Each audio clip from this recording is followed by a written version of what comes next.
생존 우선순위 서바이벌 프라이어리티 2026년 1월 22일자를 진행하도록 하겠습니다. 1.25 배속을 보시기 바라고요. 구독, 좋아요도 또한 부탁드립니다. 오늘의 편집 내용입니다. 제가 생존 우선순위 뉴스 방송을 한 2년 해보니까 그래서 뉴스를 여러 군데서 편향되게 편집을 안 하고 어, 좌우 뭐 이런 거 또 외국 거, 일본 거, 미국 거 이런 한미일 중심의 뉴스를 저는 편집을 해 왔습니다.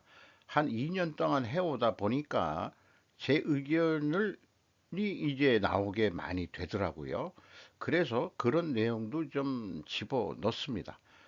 우측에 있는 것은 제가 관심이 있는 고대사에 관련된 것들인데, 요거는 참고 자료로 그냥 보셔도 그래 스킵해서 넘어가셔도 좋을 것 같지만은 제가 고대사에 저도 관심이 있어 가지고 그 방송을 편집한 내용이 되겠습니다.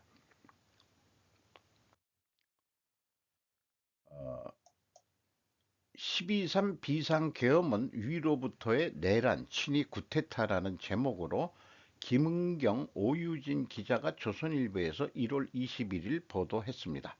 법원 국무회의로 도와 언론사 단전 단수 독려, 한독수 전 국무총리의 내란 중요 임무 종사 혐의 사건 1심 재판부가 21일 12.3 비상계엄을 내란이라고 판단했다. 12상 비상계엄 선포로 위헌 위법한 포고령을 발령하고 군경을 동원해 국회와 선거관리위원회 등을 점거한 행위는 형법 87조가 규정한 내란 행위에 해당한다며 한 전 총리의 내란 중요 임무 종사자 혐의가 인정된다고 밝혔다.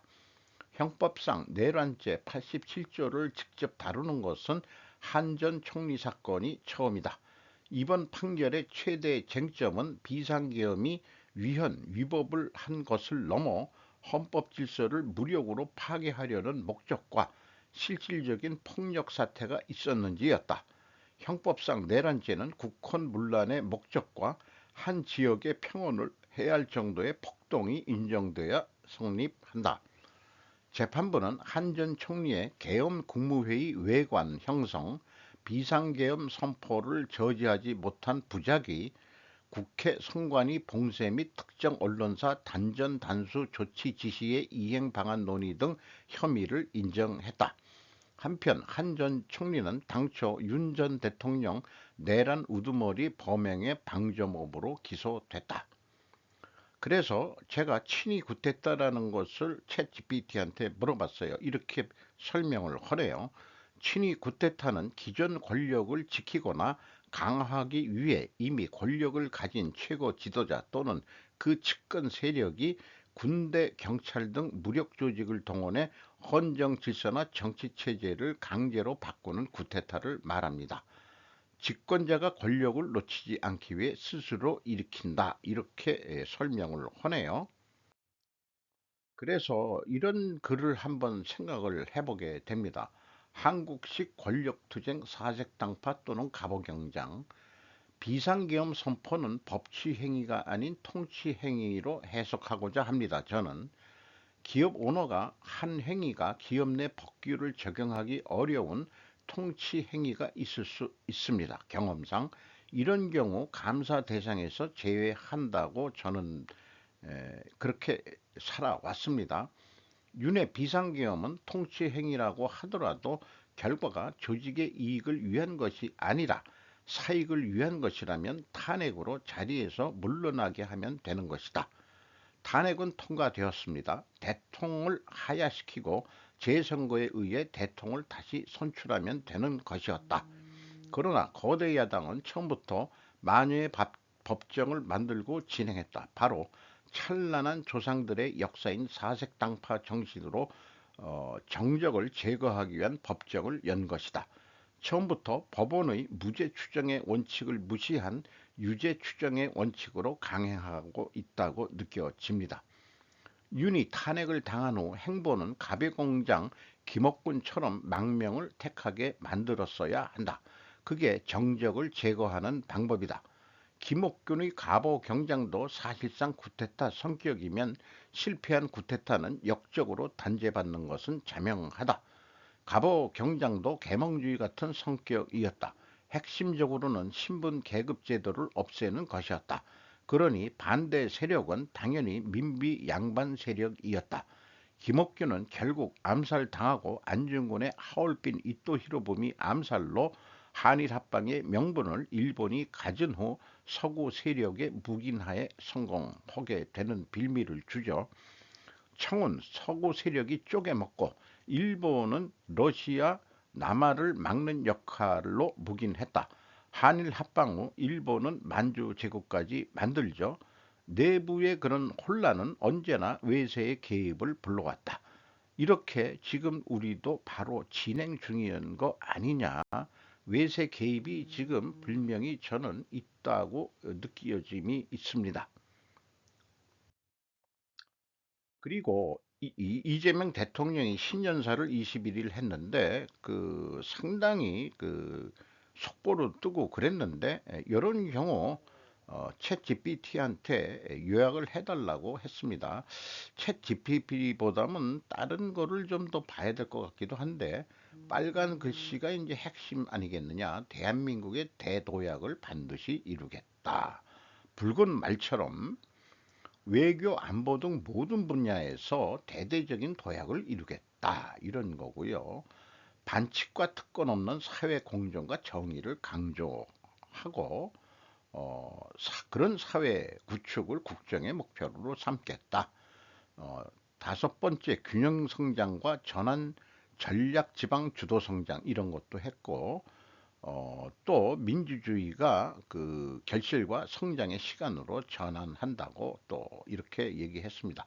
전체 요지 2026년을 대한민국이 새로운 성장과 발전을 이루는 대도약의 원년으로 만들겠다. 이를 위해 국민 중심, 공정, 균형 성장, 혁신적 전환을 추진하겠다는 메시지를 중심으로 한 신년사였다. 이런 느낌이 들어요. 모든 걸 다 잘하겠다는 의사표시이나 모든 걸 다 잘하겠다는 것은 모든 것이 잘못될 수도 있습니다. 무엇 혁신적 전환하겠다는 것인지 감히 저는 잡히지가 않네요. 그래서 캐필롯은 조금 더 구체적으로 좀 설명을 했네요. 어, 2025년은 이재명 대통령도 내란이라고 그 얘기를 아예 못 받고 있습니다. 이런 거고 그 다음에 이제 그 5대 대전환을 하겠다. 그런 것 중에서 5대 대전환이 관심 사항인데 수도권 중심을 지방주도 성장으로 5국 3특 체제를 구축하겠다. 대기업 중심에서 모두의 성장으로 이런 것들이 쉬울까 이런 생각을 해보게 돼요. 불공정을 반칙 특권 없는 사회로 만들겠다. 단기 성과 중심에서 지속 가능한 성장으로 만들겠다. 갈등 분열에서 평화 안정 기반으로 성장하겠다. 남북 긴장 완화 국제사회의 협력을 지속하겠다. 국민에게 전한 메시지, 국민의 삶이 대도약의 기준, 회복의 시간을 넘어 어, 결산의 시간으로 국민의 표정이 더 밝아지는 나라로 만들겠다는 약속을 했습니다. 코필로트에서 답변한 내용입니다. 그래서 여기에서 저는 핵심 제한 조건이 뭐냐? 잼 대통령이 5년 임기 지금 한 6개월, 7개월째 되죠. 자, 이 신년사는 저는 거창하게 국가의 생존으로 접근을 안 해보고 우리 잼 대통령의 생존을 목표로 삼아서 한번 전개를 해보도록 하겠습니다. 잼의 생존을 위하여는 반드시 후원 세력에게 보답해야 한다. 대통령이 되는데 후원 세력이 있었을 것이다. 후원 세력에게 보답하기 위하여는 반드시 미중 균형 외교를 해야 된다. 왜냐하면 중국과 이권 관계 세력이 잼후원을 했기 때문이다. 한편 잼의 생존을 위하여는 북한과의 대화를 반드시 재개해야 한다. 북한과의 대화를 재개하기 위하여는 반드시 북한핵 용인을 할 수밖에 없다. 미중 외교 균형 외교와 그 다음에 북한핵 용인 사이에는 어, 대립이 되는 측면이 있습니다. CD 한반도 비핵화가 아닌 핵 억제 전략으로 미국이 원하는 방향의 대화 창구를 열어야 하는 압력을 받고 있기 때문이다.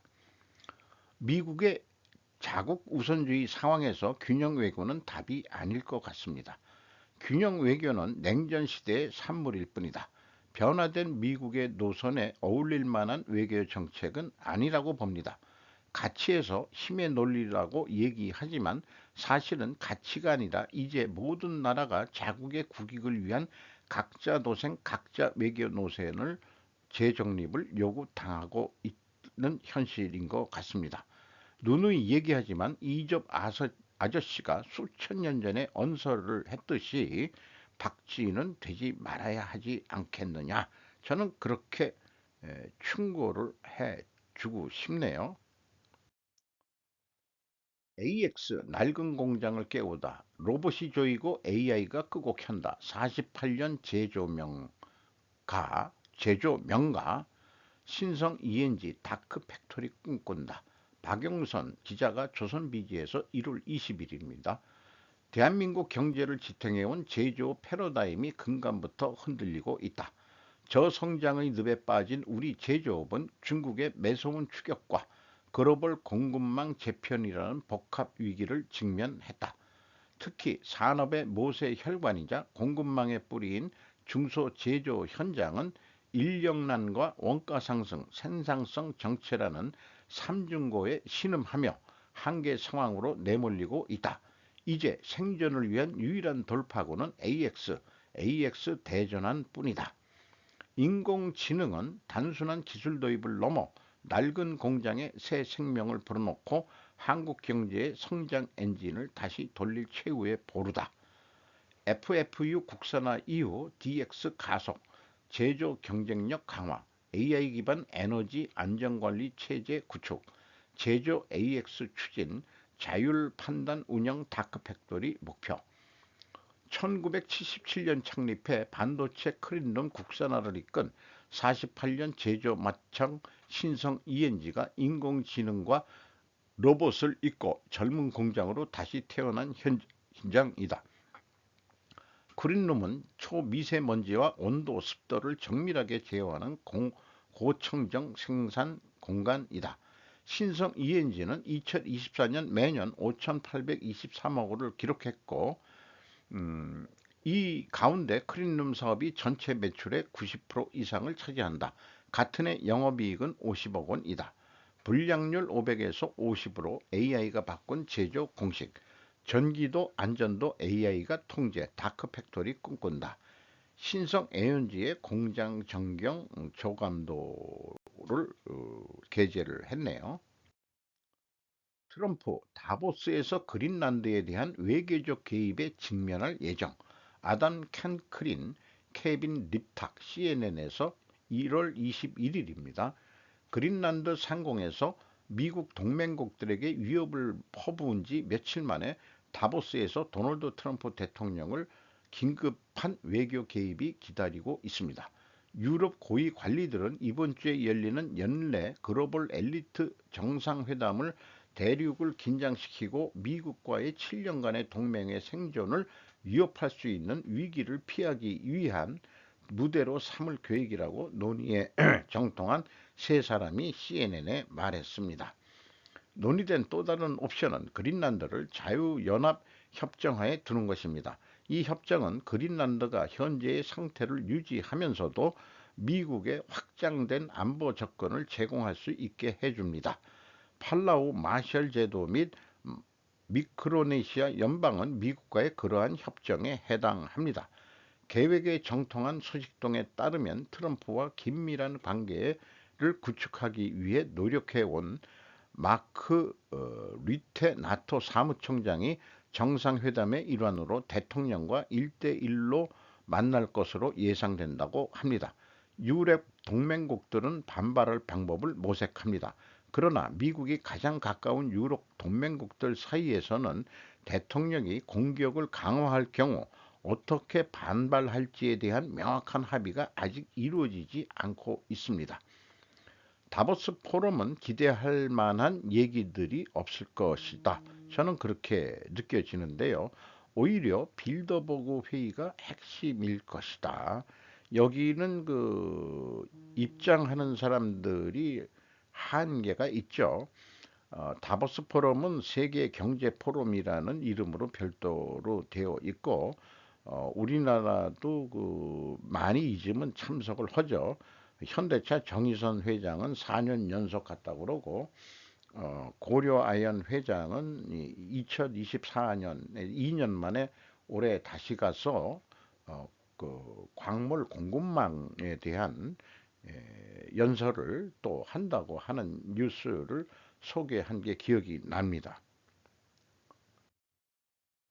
민중에 의한 민주화 혁명은 없다. 김정민 국제전략연구소 이란 시위 사태 똑같은 사례가 있다.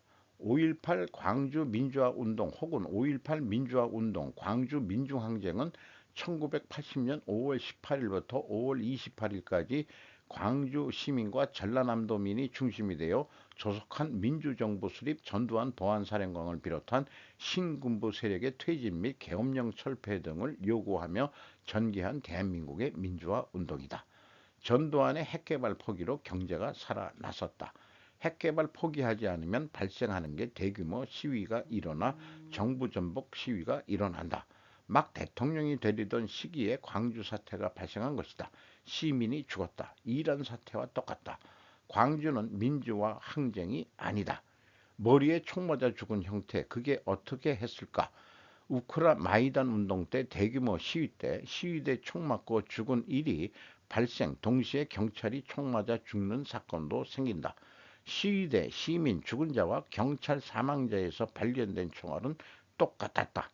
금발의 예쁜 여자가 총 맞아 죽었다는 것, 조작의 냄새가 난다. 그래도 히메이니는 무너져야 하는 것은 맞다. 이스라엘 안전을 위해서도 그렇다. 이게 역사를 바라보는 시각이다. 평론은 괜찮다.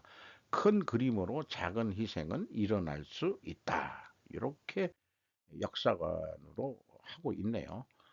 홍산 문명과 한민족의 연관성, 동북공정, 자신의 역사가 아닌 것을 자신의 역사로 만드는 것. 홍산 문명은 일제시대 때 발견되었었다. 중국에서는 문화재를 반출할 수 없다. 개인 소장은 불가능하다. 가능하다면 도굴밖에는 없다. 홍산 문명은 중국 입장에서는 감추어야 할 역사이다. 그 유물은 진품을 보고 가짜를 만드는 공장이 있다. 똑같이 만든다. 짝퉁이 대단하다. 짝퉁에 도가 텄다. 원품을 보고 만든 것이다. 그럼에도 그 디자인은 가치가 있다. 고대인들의 생각을 읽고 싶은 것이다. 일본이 중국 문화재를 팍팍 긁어갔다. 일본 애들이 이상한 역사를 만든다. 알기 때문에 왜곡하듯이 어, 언젠가 쓸 날이 올 것이라고 지금의 빌런 역할은 중국 다시 만주 재진입하려는 욕구가 있다. 유아문명 우리가 관련 있는 지역이고 만리장성 밖 얘기다. 자기들 역사로 만들려는 것은 중공 때부터일 것이다. 거기는 오랑캐 땅이었기 때문. 이런 식으로 그 풀어가고 이것이 세 군데가 다 같은 한국 고대 문명이 아니었겠느냐 이렇게 이제 얘기를 해가고 있고요. 12,000년 전이 바로 12황국 시대에 있고 유독 남아있는 나라가 한국만 남았을 뿐이다라고 얘기를 전개하고 있습니다. 이 홍산 문명에서 이렇게 전개돼 나갔다라고 표현을 하고 있습니다. 4대 문명은 노명으로 규정했을 뿐이다. 유목 문명은 제외하려고 한다. 역사학자들이 이렇게 해서 북방 문명을 자꾸 숨기려고 하는 것 같다. 이런 식으로 전개를 해 나가고 있습니다. 고대 몽골 만주 한반도의 공통점에 대해서도 이렇게 풀이를 해 나가고 있는데, 이 만리장성의 것은 사실 산해관이 끝입니다. 그런데도 이거를 그 평양까지 동북공정으로 전개해서 가리키고 있죠. 그렇습니다. 그러나 그 중국의 란저우 대학 생명과학 교수는 모든 중국의 영웅들과 조상들은 유목민으로 봐야 된다. 이렇게까지 고백을 하고 있습니다. 뭐 다 읽지는 않겠습니다. 고 가야 몽골의 파용 동기가 같다. 그리고 기후 변화에 의한 환경 변화에 의한 이동이 있었다. 어, 그 보수주의 정신이 왜 기독교인지 모르겠다. 우리나라 고대사가 있는데 어떠, 어떻게 보수 가치인가, 기독교 가치가 이것을 그 인정할 수가 없다. 뭐 이런 거로 해나가고 있습니다. 오늘도 좋은 하루 되시기 바랍니다.